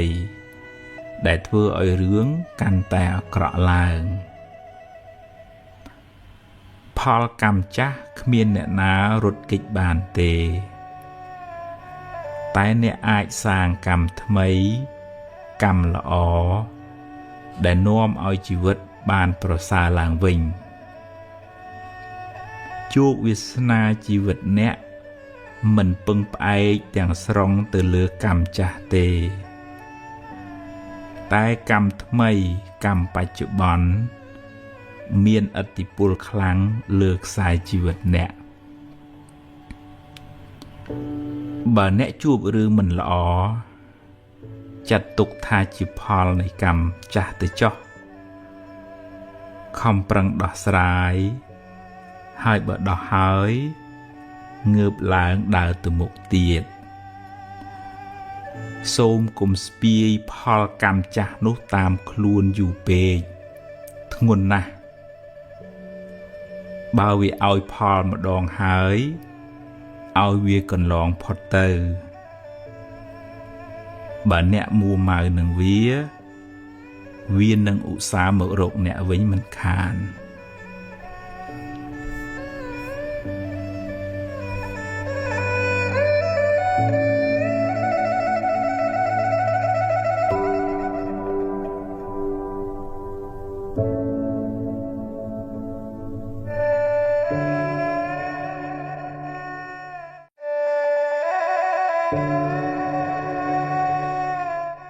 បារមីខ្លាំងពូកែក្នុងព្រះពុទ្ធសាសនាពាក្យថាបារមីសំដៅយកគុណធម៌ទាំងឡាយដែលនាំឲ្យបានត្រាស់ដឹងឬគុណជាតិដែលនាំឲ្យបានរួចផុតពីទុក្ខរួចផុតពីសង្សារវដ្តព្រះពុទ្ធអង្គនៃយើងបានបំពេញនៅបារមីអស់ច្រើនលានកោដជាតិទម្រាំបានត្រាស់ដឹងជាព្រះពុទ្ធបារមីដែលព្រះអង្គត្រូវបំពេញមាន10ដែលលោកហៅថាទុសបារមីឬម្យ៉ាងទៀតលោកហៅថាពុទ្ធការកធម៌គឺទី1ទានបារមីការចែកទានសង្គ្រោះដល់អ្នកដទៃដោយចិត្តករុណា ទី2សីលបារមីការរក្សាកាយវិជាឲ្យបានល្អមិនបៀតបៀនអ្នកដទៃទី3នេក្ខមបារមីការចេញសាងភ្នោះឆ្ងាយពីកាមគុណទី4បញ្ញាបារមីការសន្សំចំណេះដឹងការប្រើបញ្ញាញាណសម្រាប់ត្រេះរិះពិចារណាក្នុងការដោះស្រាយបញ្ហាទី5វិរិយបារមីការតស៊ូព្យាយាមជំនះការលំបាកក្នុងការបំពេញភារកិច្ចរបស់ខ្លួនទី6ខន្តិបារមីសេចក្តីអត់ធន់ចំពោះពាក្យសម្ដីអ្នកដទៃឬការងារលំបាកផ្សេងទី7សច្ចបារមីការរក្សាពាក្យសច្ចៈមិនក្បត់ពាក្យសន្យាទី8អធិដ្ឋានបារមីការបដិញ្ញាចិត្តខ្ពស់មិនងាយបោះបង់ការងារចោលទី9មេត្តាបារមីសេចក្តីស្រឡាញ់ទឹកចិត្តមេត្តាទឹកចិត្តត្រជាក់មិនងាយខឹងក្រេវក្រោធនិងទី10ឧបេក្ខាបារមីការមិនរំភើបញាប់ញ័រចំពោះអារម្មណ៍ល្អក្តីមិនល្អក្តីដែលកើតឡើងក្នុងជីវិតពេលព្រះពោធិសត្វបានបំពេញនៅបារមីទាំង10នេះគ្រប់បរិបូរណ៍ហើយព្រះអង្គបានបំពេញសេចក្តីព្យាយាមក្នុងសមាធិនិងវិបស្សនារហូតចុងក្រោយព្រះអង្គបានត្រាស់ដឹងនៅមាគ៌ាទៅកាន់ទីរំលត់ទុក្ខពោលគឺព្រះនិព្វានដែលយើងសន្មតថាព្រះពុទ្ធបានត្រាស់បុណ្យកុសលដែលព្រះអង្គបានបំពេញមកបានជួយឲ្យព្រះអង្គបរិបូរណ៍ដោយលក្ខណៈសម្បត្តិទាំងកាយទាំងវាចាទាំងសតិបញ្ញាដល់ព្រមបានជាទីពឹងនិងជាទីគោរពស្រឡាញ់កោតខ្លាចនៃមនុស្សនិងទេវតាទាំងឡាយរីឯពាក្យថាបារមីវត្តនេះពូកែព្រះអង្គវត្តនោះស័ក្តិសិទ្ធិជាដើមដែលជាទូទៅយើងឲ្យតម្លៃទៅលើអភិនិហាបារមីឫទ្ធានុភាពដែលធ្វើឲ្យគេកោតខ្លាចជាដើមបើនិយាយតាមន័យព្រះធម៌ព្រះពុទ្ធជាម្ចាស់បានបរិនិព្វានបាត់ទៅហើយគ្មានវិញ្ញាណឬបារមីអ្វីបន្តិចបន្តួចនៅសេសសល់ឡើយអ្វីដែលព្រះអង្គបន្សល់ទុកគឺឱវាទពាក្យព្រានប្រដៅដែលជាផ្លូវនាំយើងឲ្យបានរួចផុតពីទុក្ខព្រះពុទ្ធរូបជារូបស្នងជារូបតំណាងព្រះពុទ្ធជាម្ចាស់សម្រាប់បានជាទីនឹករលឹកនិងគោរពបូជាតែព្រះអង្គគ្មានចិត្តគ្មានវិញ្ញាណអ្វីមកដឹងរឿងយើងបែបបន់អ្វីឡើយព្រោះព្រះអង្គបានរំលត់ខណ្ឌទៅកាន់បរិនិព្វានហើយបើបងប្អូនទៅថ្វាយបង្គំព្រះពុទ្ធរូបសូមថ្វាយបង្គំដោយការដឹងគុណដែលព្រះអង្គជួយណែនាំយើងឲ្យបានសេចក្តីសុខថ្វាយបង្គំដោយសេចក្តីគោរពចំពោះគុណធម៌របស់ព្រះអង្គមិនគួរទៅថ្វាយបង្គំបួងសួងសុំឲ្យព្រះអង្គជួយយ៉ាងនេះយ៉ាងនោះទេព្រោះវាជាសទ្ធាដែលប្រាសចាកបញ្ញាឧបមាដូចអ្នកដំណើរប៉ុន្តែដើរទាំងពីការភ្នែកតែសូមចងចាំថាការថ្វាយបង្គំចំពោះព្រះពុទ្ធជាម្ចាស់ដោយសេចក្តីគោរពពិតប្រាកដដោយសមាទិដ្ឋិនឹងបានទទួលផលអានិសង្សច្រើនឥតគណនាតែផលនោះមិនមែនព្រះពុទ្ធជាអ្នកផ្ដល់ឲ្យយើងទេគឺផលកើតពីចិត្តជ្រះថ្លាក្នុងចិត្តរបស់យើងផ្ទាល់ដែលបានថ្វាយបង្គំចំពោះព្រះពុទ្ធជាម្ចាស់ ដោយសទ្ធាប្រកបដោយបញ្ញារីឯរិទ្ធអានុភាពឬហេតុភេទផ្សេងអាចជាអានុភាពរបស់ពពួកអមនុស្សឬទេវតាឬខ្មោចព្រាយដែលអាស្រ័យនៅទីនោះឬថែរក្សានៅតំបន់នោះជាអ្នកបណ្ដាលឲ្យមានឡើងតែដាច់ខាតមិនមែនជាបារមីឬវិញ្ញាណរបស់ព្រះពុទ្ធឡើយពពួកអមនុស្សនៅទីនោះ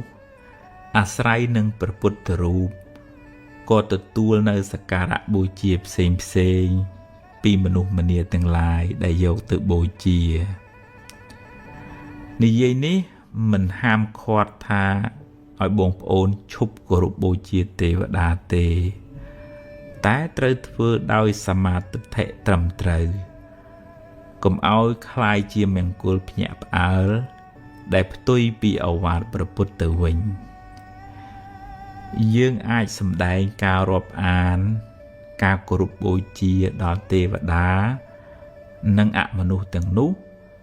តាមរយៈការផ្សាយមេត្តាចិត្តការជូនបុណ្យកុសលការថ្វាយគ្រឿងសក្ការៈផ្សេងឧបមាដូចជាការរាប់អានអ្នកជិតខាងដូច្នោះឯង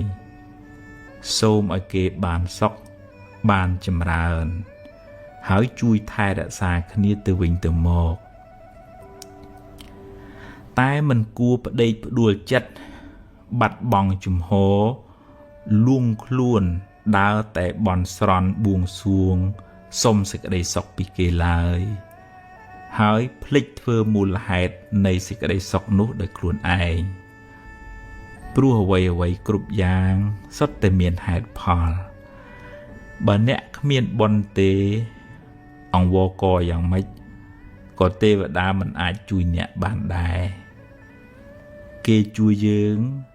តលតែយើងមានបុណ្យខ្លួនយើងដែរដោយភាសាអង់គ្លេសមួយថា there is no free lunch បើអ្នកជាមនុស្សមានបុណ្យមិនចាំបាច់សុំទេវតាឲ្យជួយក៏បានដែរគឺជាភារកិច្ចរបស់គេត្រូវតែជួយអ្នកដោយពេលដែលព្រះពុទ្ធជាម្ចាស់នៃយើងទ្រង់ចុះចាប់បដិសន្ធិមានទេវតាមកថែរក្សាព្រះគភ៌របស់ព្រះមេត្តាព្រះអង្គជាប្រចាំសូមចងចាំថាទេវតាខ្លះជាសមាទិដ្ឋិទេវតាខ្លះជាមិច្ឆាទិដ្ឋិយល់ខុសហើយអាចនាំអ្នកឲ្យដើរផ្លូវខុសដែរមិនមែនទេវតាសុទ្ធតែល្អទាំងអស់ទេយើងមានទុក្ខដោយយើងទេវតាមានទុក្ខដោយទេវតានាពេលមួយព្រះឥន្ទជាសកទេវរាជពិបាកចិត្តពេករកអ្នកណាជួយមិនបានក៏ចូលមករកព្រះពុទ្ធជាម្ចាស់សូមព្រះអង្គឲ្យជួយសម្រាលទុក្ខព្រះអង្គក៏ពន្យល់ព្រះឥន្ទរហូតបានធូរស្បើយពីសេចក្តីទុក្ខហើយត្រឡប់ទៅឋានត្រៃត្រឹងវិញដោយសារគុណធម៌បញ្ញាញាណរបស់ព្រះអង្គធ្វើឲ្យព្រះឥន្ទក៏មករកព្រះអង្គដែរជាសរុបមកបារមីក្នុងព្រះពុទ្ធសាសនាសំដៅលើកុសលធម៌ទាំង10ដែលនាំឲ្យបានរួចផុតពីទុក្ខបារមីនោះពិតជាពូកែមែនព្រោះបានធ្វើឲ្យយើងคล้ายជាមនុស្សល្អបន្តិចម្ដងរហូតបានត្រាស់ដឹងនៅសច្ចធម៌ជាទីបំផុតបានរួចផុតពីទុក្ខនិងបានជាទីពឹងសម្រាប់មនុស្សនិងទេវតាទាំងឡាយយើងគ្រប់គ្នាគួរសន្សំបារមីទុក្ខក្នុងចិត្តរបស់យើងឲ្យបានច្រើនយើងនឹងក្លាយជាមនុស្សមានបារមីហើយមិនពិបាកទៅរកបារមីខាងក្រៅទេតែអ្នកនៅតែផ្សាយមេត្តាចិត្តសូមឲ្យពពួកអមនុស្សនិងទេវតាទាំងឡាយបានសេចក្តីសុខ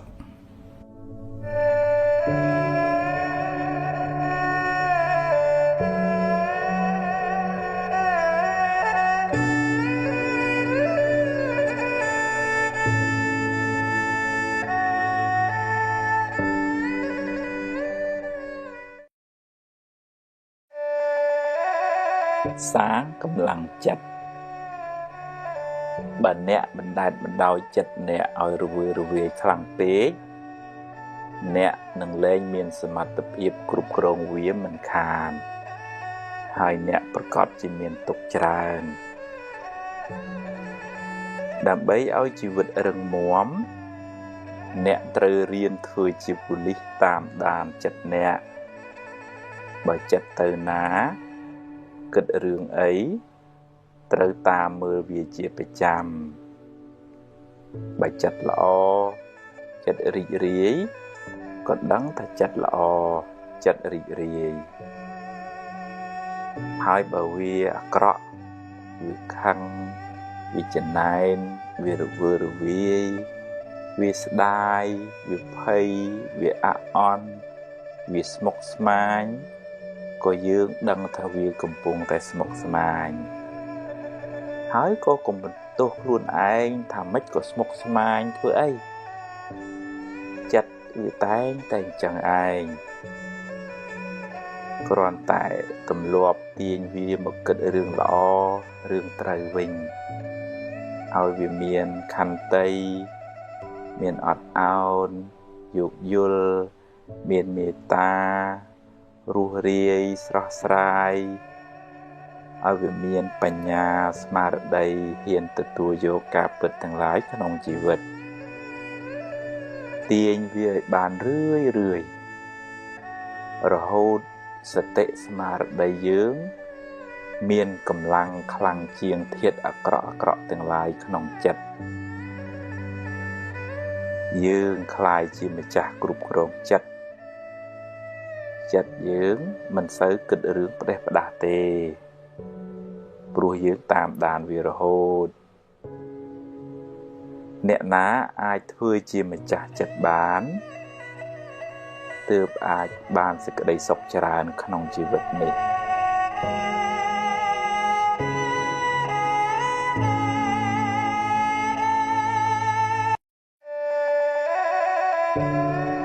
សាងបុណ្យលាងបាបពេលវេលាហួសទៅហើយអ្នកមិនអាចបកក្រោយវិញបានទេកម្មដែលអ្នកបានសាងហើយ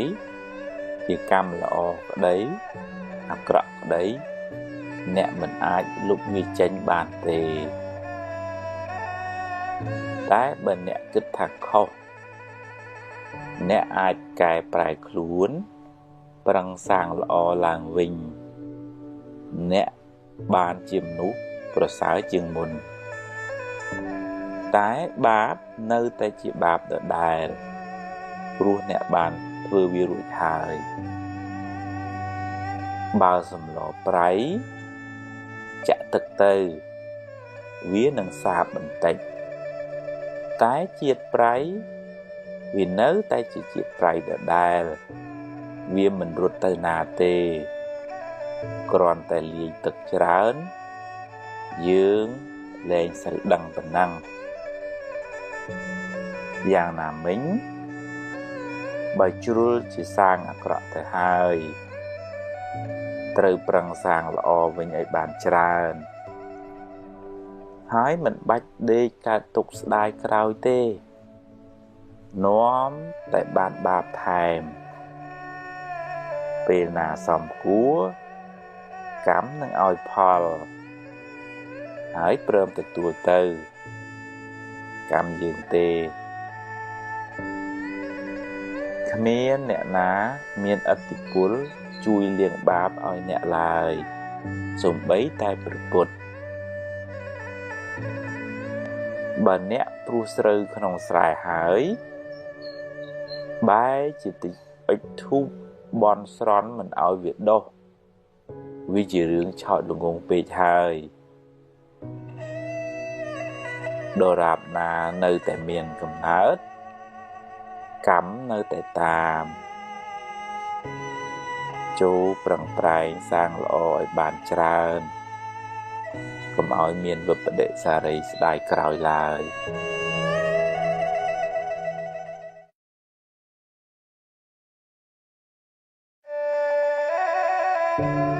សាំញ៉ាំច្រើន xa và trán xăm nhằm trán mà đồn dược nút nó mà nét mục màn trán cả túc của trán đài hỏi miên ban sầm rạch ca là muối oi bật cọt rồi chia tê dù tới kế có lên tục chặt tiền môn nâng sầm rạch chất cua kịch cua bán sọc cục xuôi dù bỏ kế ở bán tràn kia sân rút bột sập lật tập hó hơi trồng cõi nét từ chữ rửa để khuôn ai bà rửa dược mùi nà hỡi cũng mình tên tay đôi chốt đô lang thua ấy chạp mùi ná oi bật cót mùi nâng khuôn muối cùng chiếc tu pi rồi dắt lẹ tực rồi rọt của ruột tình sai của ruột mình nút xa và trán từ tu là tập hóa mình sẽ lọ tề bà rửa dược lời nà hỡi trời đá ở đó tì bùm phật cùng từ mục từ kroi ấy đá ở ọc lời sân bà tòa chó chăm kịch tiệt hãy công tùm lọp bình tô kê bình tô anh ấy vía chia chùm rửa rồi bá dương tề bà lời nâng khóc né á chập đám xa chít mày hãy cùng sài ấy sài tứ nóm tới cái đại hai ít bây giờ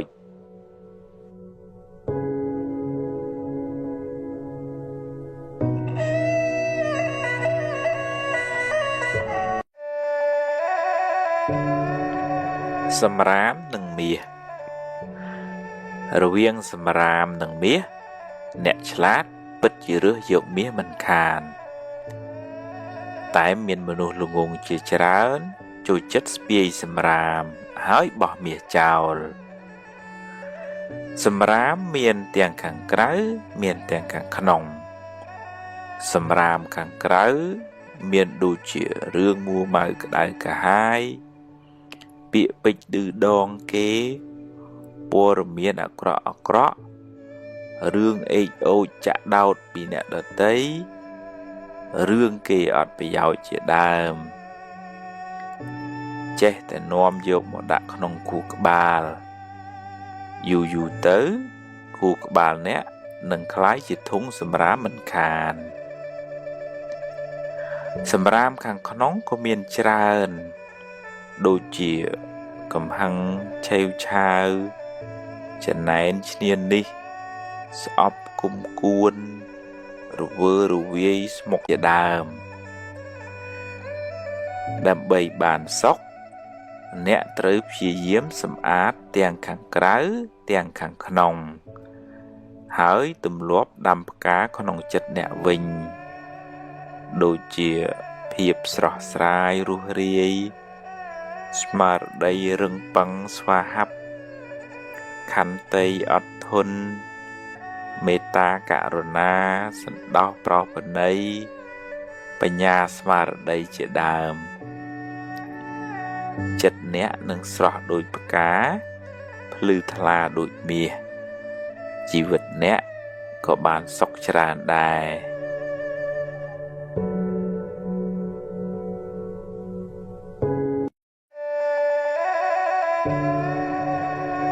អស់សង្ឃឹមពេលជួបបញ្ហាច្រើនពេកក្នុងជីវិត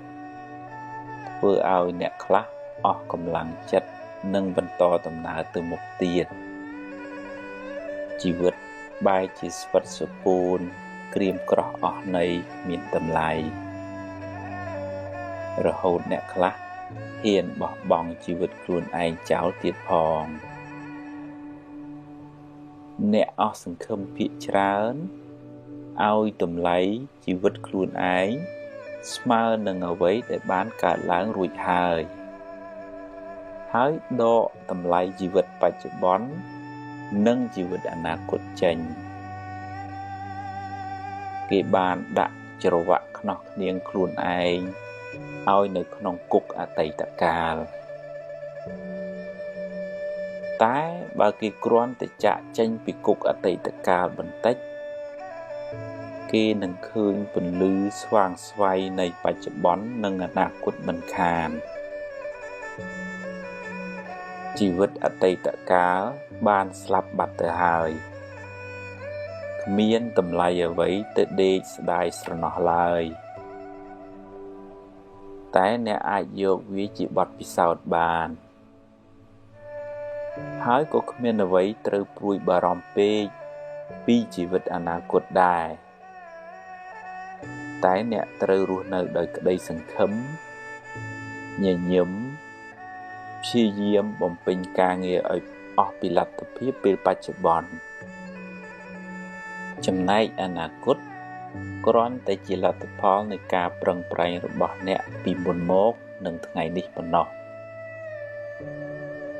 បើអ្នកនៅតែបន្តក្រៀមក្រំទៀតបច្ចុប្បន្នក៏ក្រៀមក្រំអនាគតក៏រឹតតែក្រៀមក្រំទោះបីរស់នៅបានមួយថ្ងៃទៀតក៏ត្រូវរស់ដោយក្តីសង្ឃឹមដោយភាពស្រស់ស្រាយដោយទឹកចិត្តល្អដោយគុណធម៌ដែរសូមកុំស្លាប់មុនពេលអស់ជីវិតឡើយ